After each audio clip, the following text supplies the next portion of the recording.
পোড়া ফাঁকা bench milestone দুর্ঘটনায় বেঁচে গেলেও মৃত্যু তাড়া করছিল ১২ বছরের আরিয়ান আসিফকে। গত ১২২ দিনে ৩৬ বার ছুরিকাচির নিচে যেতে হয়েছে তাকে। জীবন মৃত্যুর ৪ মাসের লড়াইয়ে আরিয়ান যে সাহস দেখিয়েছে তাতে বিস্মিত চিকিৎসকরাও।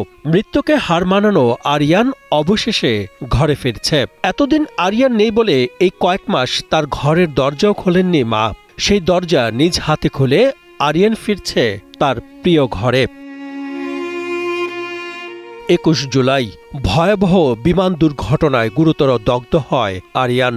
নেওয়া হয় রাজধানীর national institute of burn and plastic সার্জারিতে। দেখে ডাক্তাররা জানান ১২ বছরের শিশুটির শরীরে ৩৮% পুড়ে গেছে। এরই মধ্যে অবস্থার অবনতি হয়। তারপর টানা ৮ দিন কাটে আইসিইউতে। এর মধ্যে ৩ দিন তাকে থাকতে হয় ভেন্টিলেটর সাপোর্টে। এই সময়টুকু ছিল আরিয়ানের জীবনে সবচেয়ে কঠিন মুহূর্ত। ১২২ দিনের পুরো চিকিৎসায় চিকিৎসকদের চোখে আরিয়ান ছিল জটিল ও চ্যালেঞ্জিং রোগী। চিকিৎসার প্রতিটি ধাপে তাকে ঘিরে কাজ করছে বহুমুখী বিশেষজ্ঞ দল।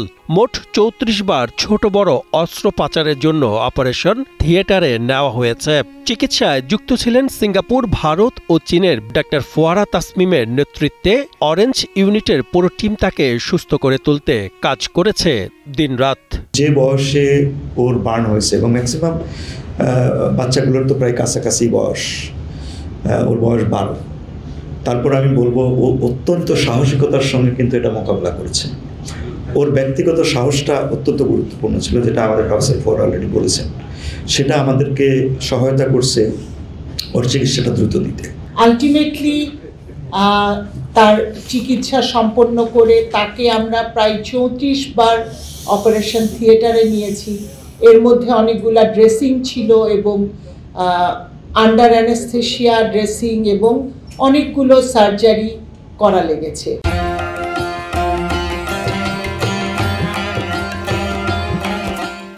হাসপাতাল ছাড়ার আগে আরিয়ান বারবার বলছিল তার খুব খুশি লাগছে। তবে এই সময় তার চোখে কোনো অজানা কষ্টে ছলছল করছিল। সেই সাথে মুখের এক পাশে বড় অংশ জুড়ে পোড়া দাগ জানান দিচ্ছিল দুর্ঘটনার পর কি যন্ত্রণার মধ্য দিয়ে তাকে যেতে হয়েছে। আরিয়ান আরও বলছিল কানে কিছু সমস্যা থাকলেও ঘরে ফেরার মুহূর্তে তা মনে করতে চায় না সে। চিন্তা করছে আমি সুস্থ একদম। আমি চিন্তা করতে চাচ্ছি না যে আমি এখনও একটু অসুস্থ আছি, আমার কানের সমস্যা হচ্ছে এখনও। কিন্তু আমি ওগুলো চিন্তা করতে চাই না, যে আমি চাচ্ছি যে আমি একদম সুস্থ, আগে জীবনটা ফিরে নিতে চাই। এতদিন পর বাড়ি যাচ্ছি, আমার খুব খুশি লাগতেছে। আমার একটা মামাতো ভাই আছে, ওকে আমি খুব ভালোবাসি, আমার অনেক আদরের ভাই। তাকে অনেক মিস করি আমি। ডাক্তারদের জন্য সবার দোয়া আমি এত দূর আসতে পারছি। সবার সাথে দেখা করব, মজা করব, খালামণির সাথে দেখা করব। এতদিন বাইরে যাচ্ছি, আমার খুব খুশি লাগতেছে। কি বলবো আর, আমার খুব মামনির জন্য কষ্ট লাগে।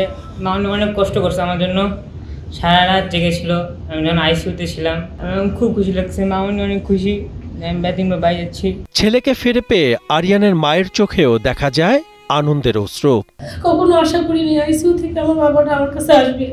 ওদের সেবা, ভালোবাসা আমার বাচ্চাটাকে এই পর্যন্ত নিয়ে আসছে।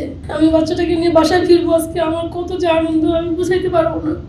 ও না থাকলে আমার ঘরের দরজাটা বন্ধ ছিল, আজকে সেই দরজাটা খুলবে। দুঃস্বপ্নের মতো ভয়াবহ অভিজ্ঞতা পেছনে রেখে আরিয়ান ফিরছে তার ঘরে, ফিরছে পরিবারের কোলে, স্কুলের ফাঁকা বেঞ্চে, ফিরছে তার অসমাপ্ত স্বপ্নগুলোর কাছে। তারিকুল ইসলামের পাঠানো তথ্যচিত্রে ডেস্ক রিপোর্ট, কালের কণ্ঠ।